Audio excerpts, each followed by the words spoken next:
Les sports avec Cédric Ferreira. Bonsoir Cédric. Bonsoir Cécile. Alors, on va faire un focus sur le rugby féminin qui va bientôt être au cœur de l'actualité sportive. On est à J-3 avant le début de la Coupe du Monde. Et oui, et la grande question, qui pour succéder à la Nouvelle-Zélande, double tenante du titre, la Nouvelle-Zélande qui a même remporté 6 Coupes du Monde en 9 éditions. On va en parler avec notre invité Bakary Meïté. Bonsoir Bakary et merci d'être avec nous. Bonsoir. Merci de l'invitation.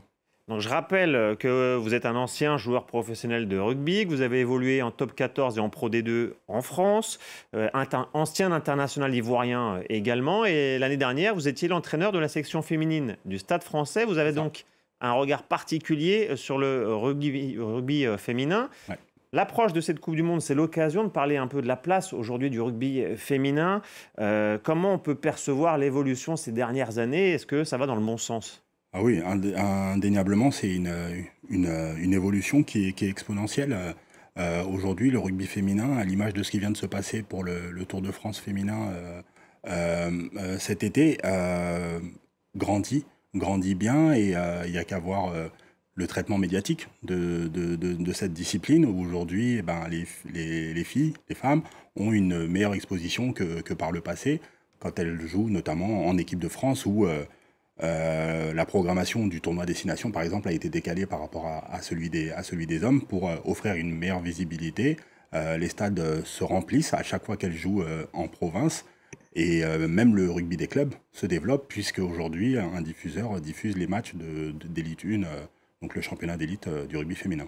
Mais est-ce que les moyens mis à disposition pour les sections féminines, c'est comparable à ce qui se fait pour le côté masculin? Alors je pense qu'au niveau national, oui, clairement, tout ce qui se passe du côté de Marcoussis et de la FFR va dans le bon sens et le rugby féminin se développe. Il y a des sélections U18, U20, la sélection féminine qui va participer à cette prochaine Coupe du Monde.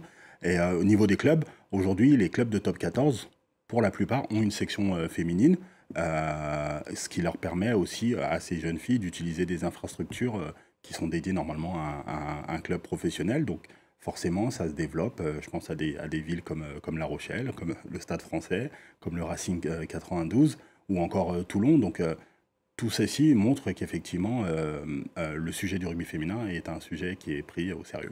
Pour cette Coupe du Monde aussi, pour la première fois depuis 2002, Ouais. 16 nations vont participer au tournoi. Avant, c'était 12.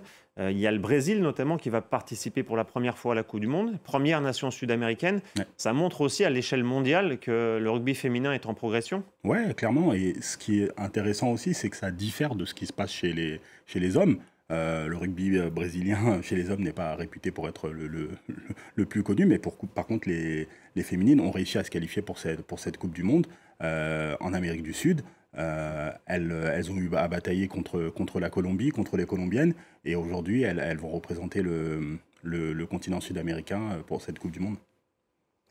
Aujourd'hui, peu de joueuses sont professionnelles. Ouais. Comment est-ce qu'elles peuvent passer le cap et quels sont les obstacles majeurs pour arriver à cette professionnalisation? Le nerf de la guerre, hein, c'est l'économie, forcément. On est c'est le serpent qui se mord un peu la queue. Pour qu'il y ait une économie viable, il faut qu'il y ait des spectateurs et des téléspectateurs. Et pour qu'il y ait des téléspectateurs, il faut qu'il y ait un championnat qui corresponde à ça. Aujourd'hui, on parlait de diffusion médiatique, il faut que ce soit médiatisé. Plus ce sera médiatisé, plus les gens y viendront. Plus les gens y viendront, ça permettra de dégager une économie qui permettra aux joueuses de devenir professionnelles. Aujourd'hui, les seules joueuses qui peuvent vivre du rugby sont les joueuses qui sont en équipe de France, qui ont un contrat avec la fédération, qui elles peuvent vivre de cette discipline. Sinon, les autres joueuses, que ce soit en élite 1 ou en élite 2, sont semi-professionnelles ou amatrices. Donc, élite 1, c'est la première division chez les féminines, et les 2, la deuxième division. Quand vous dites amatrice, c'est-à-dire que à côté du rugby, le rugby ne leur permet pas de vivre. Il faut qu'elles travaillent comme n'importe quelle citoyenne. Clairement, ouais. Et du coup, ça oblige les clubs à s'entraîner le soir. Donc ça leur fait des grosses journées. Moi, j'ai entraîné des étudiantes qui étaient à l'université toute la journée et qui venaient à l'entraînement le soir. Pareil pour des jeunes qui étaient salariés, qui étaient cadres, qui travaillaient en journée et qui s'entraînaient le soir. Et donc ça fait effectivement des grosses journées. Aujourd'hui, les clubs d'élite 1 arrivent à proposer des entraînements en journée, en proposant effectivement à des joueuses des défraiements qui leur permettent d'être à 50 ou à 60% salariés et le reste du temps au rugby. C'est ce genre de modèle-là vers lequel il faut tendre qui va amener petit à petit à aller vers le professionnalisme. Un mot sur l'aspect sportif de cette Coupe du Monde. On l'a dit, Nouvelle-Zélande, grande favorite. L'Angleterre qui a été finaliste lors des 2 dernières éditions. La France, 3e lors des 2 dernières éditions. Est-ce que les Bleus ont la capacité de se mesurer aux Anglaises ou aux Néo-Zélandaises? Alors, si on se fie aux récents résultats, on dirait non.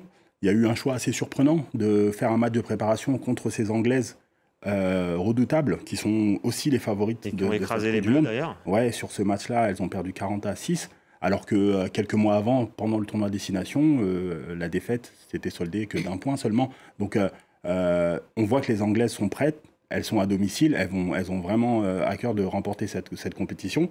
Comme vous le disiez à l'instant, l'équipe de France a souvent fini sur le podium. Il y a cette espèce de plafond de verre des demi-finales qu'on n'arrive pas à percer. On espère que ce sera la bonne cette année.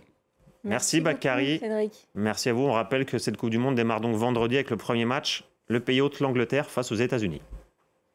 Merci Bakary. Merci beaucoup. On se retrouve dans moins de 5 minutes. Restez sur France 24.